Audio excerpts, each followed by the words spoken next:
En Castellón todo queda cerca. En la ciudad el olor de naranja todavía llena las calles. La huerta aún se encuentra en la proximidad más inmediata. La ciudad, que es la capital de la comarca de la Plana Alta, todavía conserva ese carácter sosegado y amable de los lugares trabajadores. ¿Qué podemos decir de la provincia de Castellón? De la provincia de Castellón podemos decir muchísimas cosas. A ver. En Castellón, en la última década del siglo XIX, el principal cultivo era el cáñamo, que fue perdiendo fuerza con los años y que finalmente tuvo que ser sustituido por otro que arraigó rápidamente, la naranja. Es una capital que siempre ha vivido de la agricultura. De hecho, hemos sido agricultores desde los inicios de la ciudad. Las más importantes ciudades de España tienen su Puerta del Sol. Castellón no iba a ser la excepción. La Puerta del Sol, bueno, aquí en España hay muchísimas ciudades que tienen su Puerta del Sol. Es esa puerta de la muralla que miraba al sur y siempre daba el sol en ella, desde que nacía el sol hasta que se ponía. Aquí en Castellón, de hecho, en la Puerta del Sol era donde estaban situados los hostales, los mesones.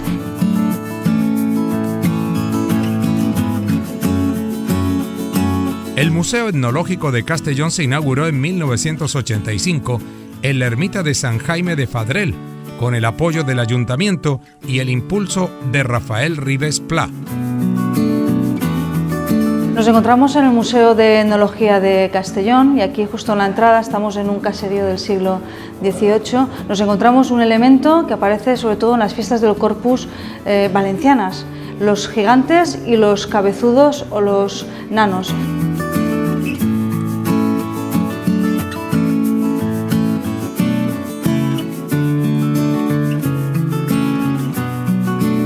Aquí tenemos un elemento que es el que ha ido haciendo fértil a la tierra, que es la noria. La noria la introducen los romanos, serán los musulmanes los que la mejoran y la difunden por todo el territorio. Consiste en este elemento de dos ruedas movido por la fuerza animal que servía para extraer el agua subterránea.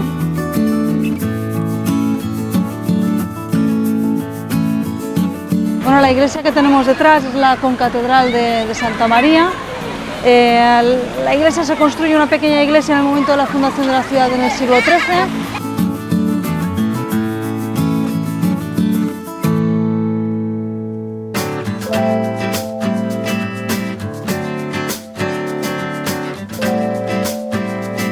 Amigos de Sucesos, tengan ustedes muy buenas tardes. Los quiero invitar a seguir recorriendo Castellón, esta hermosa comarca española donde está ubicado también el equipo Villarreal, donde juega Carlos Vaca. Bienvenidos a recorrer otra comunidad valenciana. Uno de los paseos más pintorescos por Castellón se encuentra recorriendo los pasillos del mercado público, donde uno observa la laboriosidad de su gente representada en productos de excelente calidad luego de trabajar la tierra. Los productos de la tierra, así se denomina este lugar, que tiene todo lo que sale del sector rural de la provincia de Castellón.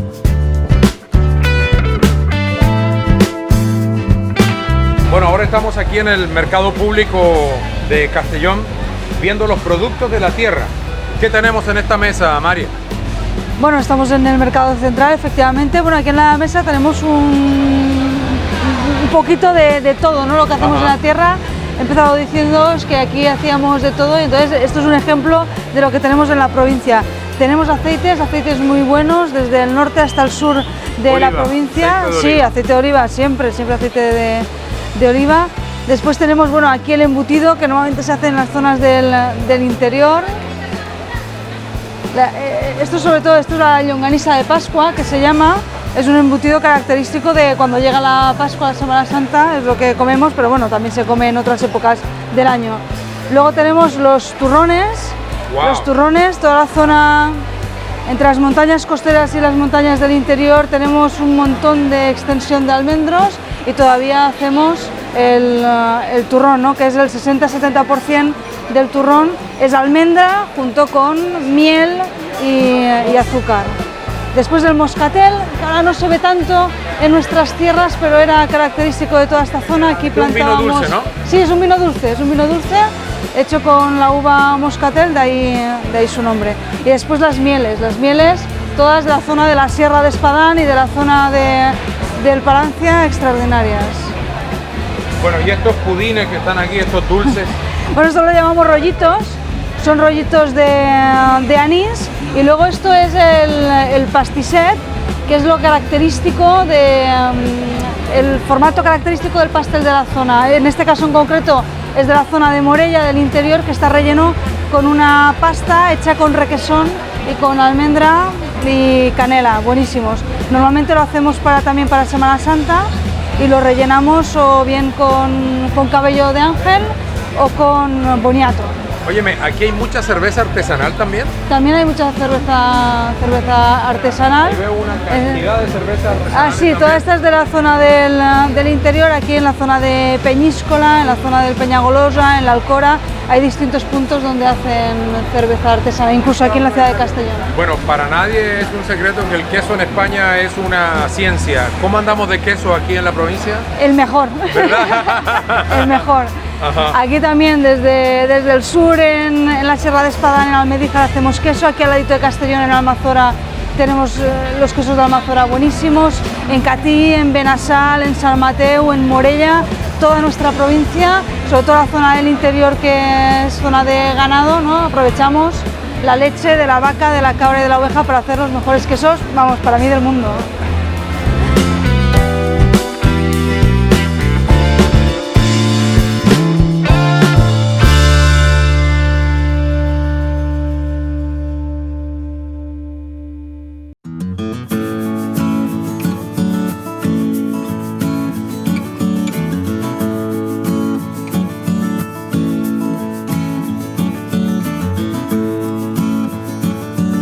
Castellón fue una ciudad amurallada. Los tramos de la muralla que se conservan actualmente fueron levantados en el año 1837 con la Primera Guerra Carlista, 1833, sobre las murallas medievales que ya existían. Los restos más importantes se encuentran en la Plaza de la Muralla Liberal. La muralla carlista está catalogada como bien de interés cultural y figura inscrito en el Patrimonio Nacional y en el Patrimonio Cultural de la Generalitat Valenciana. Ahora estamos en la plaza conocida como de la Muralla Liberal. Castellón, en el momento en el que se funda en el siglo XIII, está rodeada por murallas que se destruirán a finales del siglo XVIII, pero a inicios del XIX, en medio del conflicto entre los carlistas y los liberales, la ciudad decide volver a levantar las murallas para protegerse del ataque carlista. De estas murallas solo nos queda este pequeño tramo en lo que se conoce como la plaza de la Muralla Liberal.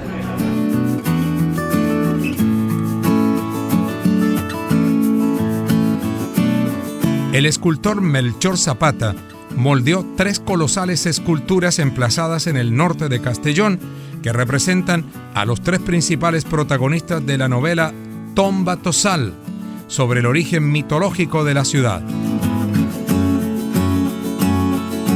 En pocos años se han convertido en un símbolo de la capital y en uno de sus principales reclamos.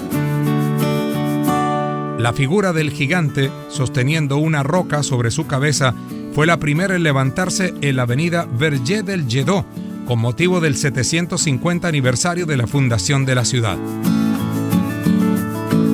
El Coloso de Hierro, figura central de la obra del castellonense Josep Pascual, tiene una altura de más de 20 metros y un peso de 20 toneladas. Toda la estructura está trabajada a golpe de martillo. Está considerada la escultura de hierro más alta de Europa. Arrancapins fue la segunda de las figuras en hierro encargadas a Melchor Zapata para conmemorar el 750 aniversario de la fundación de la ciudad. La obra, emplazada en la calle Carlos Fabra Andrés, representa el forzudo Arrancapín, otro de los personajes de la novela de Pascal Tirado, arrodillado frente a un árbol que acaba de arrancar de la tierra con sus raíces. La escultura descansa sobre una base que le da más altura. Bueno, este es un gigante de la mitología castellonense, se llama Tomba Tossals. El cuento de Tomba Tossals nace a inicios del siglo XX, allá en el 1930, Josep Pascual y Tirado, que es un escritor castellonense, escribe un cuento para los niños haciendo una mitología del nacimiento de la ciudad de Castellón. Entonces se inventa una colla, un grupo de 5 gigantes que son los que van generando o creando el paisaje que nosotros vemos hoy en día. Tombatossals, de hecho, significa rompecolinas, sería, que lo vemos ahí con la piedra arriba de la cabeza a punto de lanzarla. Luego otros gigantes son arrancapins, arrancapinos, que va allanando el terreno, tragapiñols, huesos, ¿no? Que se va comiendo los huesos de las frutas, y después cagueme, que no hace falta hacer la traducción, ¿no? Pero sería, y bufanúvols, me falta bufanúvols, que va soplando las nubes y va atrayendo, ¿no?, la lluvia para que esto sea una tierra fértil. Bueno, y aquí tenemos el Tombatossals, es una escultura de Melchor Zapata, es un artista sevillano que hace muchos años ya que está afincado aquí en Castellón y mide 20 metros de altitud. Creemos que es la escultura que representa un ser humano más alta que existe hoy en día en Europa.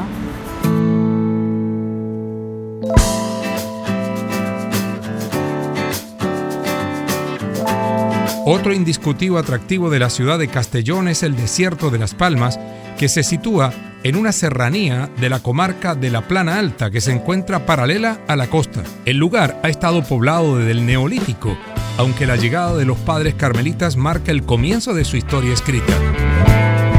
El parque natural alberga numerosas plantas endémicas y extrañas como el madroño, el brezo o el palmito.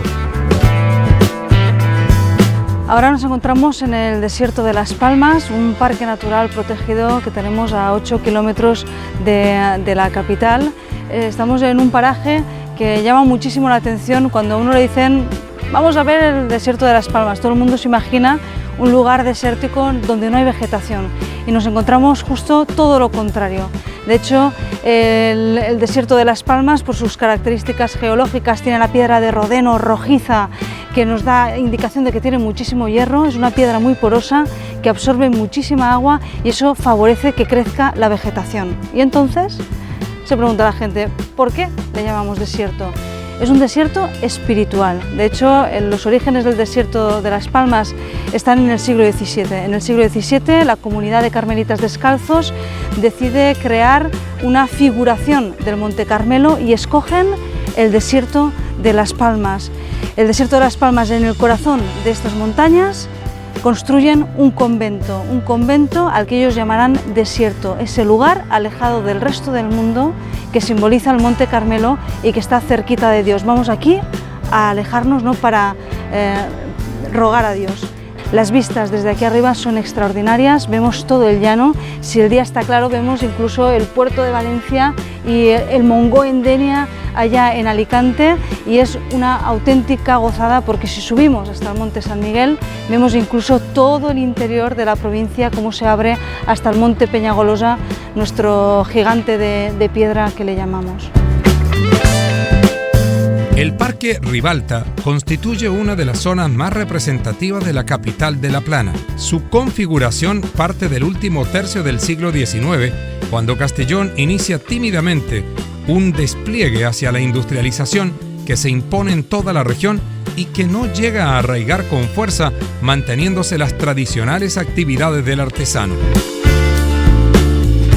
En 1868 se inaugura el tramo del ferrocarril Valencia-Sagunto-Castellón y la burguesía agraria que regía los destinos de la ciudad se apresta a desplegar una aparente escenografía forestal, un lugar cercano a la estación ferroviaria que muestra a los visitantes todo el poder económico de su estamento, como antesala de la gran capital que ellos deseaban establecer. Nos encontramos ahora en el Parque Ribalta. El Parque Ribalta es un parque que nace como una puerta a la ciudad de Castellón. De hecho, en Castellón el tren llega en el 1862, ha construido la vía entre Valencia y Castellón, que después continuará hasta Tarragona, y es la burguesía de Castellón de finales del XIX que decide ofrecer una bienvenida a toda esta gente que llegará a través del ferrocarril, y es en ese momento cuando se construye este parque y se adorna con lo que mejor sabemos hacer en aquella provincia, ¿no? Nos sirve de panel luminoso, ¿no? Para anunciar el azulejo a todo aquel que llegue con el ferrocarril a Castellón.